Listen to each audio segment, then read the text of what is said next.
فيديو جديد من سلسلة تعليم فن الكونكريت خطوة بخطوة. لو انت ما تعرفيش ان وقت جفاف قطعة الكونكريت بيختلف من الصيف عن الشتاء، وكمان ما بتبقيش عارفة امتى تبدأي شغل في القطعة، يبقى لازم تشوفي الفيديو ده علشان هعرفك كل التفاصيل اللي انت محتاجاها.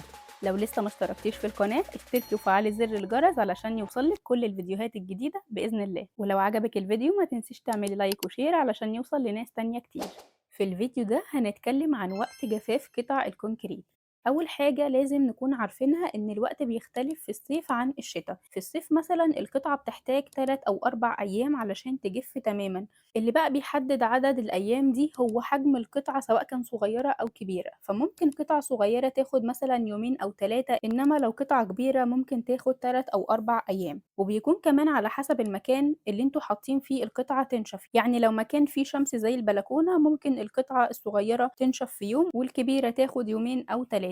فوقت الجفاف بيكون على حسب حجم القطعة والمكان اللي القطعة محطوطة فيه. فكده في الصيف بنحتاج من 3 ل4 أيام، ده لو من غير بلكونة، ولو في بلكونة في الشمس فوقت الجفاف هيكون أسرع. ده بالنسبة للصيف. لو في الشتا بقى القطعة بتحتاج من 7 ل10 أيام علشان تنشف، وزي ما قلنا لو القطعة صغيرة بتكون وقت جفافها أسرع من القطعة الكبيرة.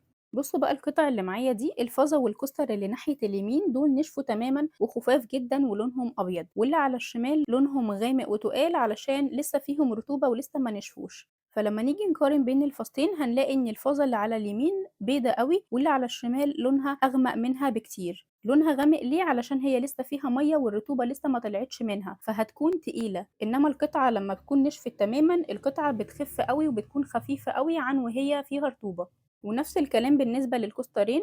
الكوستر اللي على اليمين ناشف تماما ولونه أبيض قوي والقطعة خفيفة جدا، والكوستر التاني علشان لسه فيه رطوبة ولسه منشفش فهو لونه غامق وتقيل مقارنة بالكوستر الأول. فعشان بقى أعرف القطعة جفت تماما ولا لسه لازم أخد بالي من الحاجات دي. أول حاجة القطعة هتكون لونها أبيض قوي، تاني حاجة القطعة هيكون لونها موحد يعني كلها نفس اللون، لأن لو هي منشفتش هنلاقي إن في جزء أبيض وجزء تاني لسه غامق شوية علشان لسه فيه رطوبة. فتاني حاجة لازم تكون لونها كلها موحد. تالت حاجة بقى إن القطعة هتكون خفيفة جدًا. بعد بقى ما نتأكد إن القطعة جفت تمامًا، هنبدأ بقى في مرحلة التلوين بألوان خارجية لو القطعة كانت لونها أبيض، أو إن إحنا هنورنشها على طول لو القطعة كانت متلونة بألوان داخلية.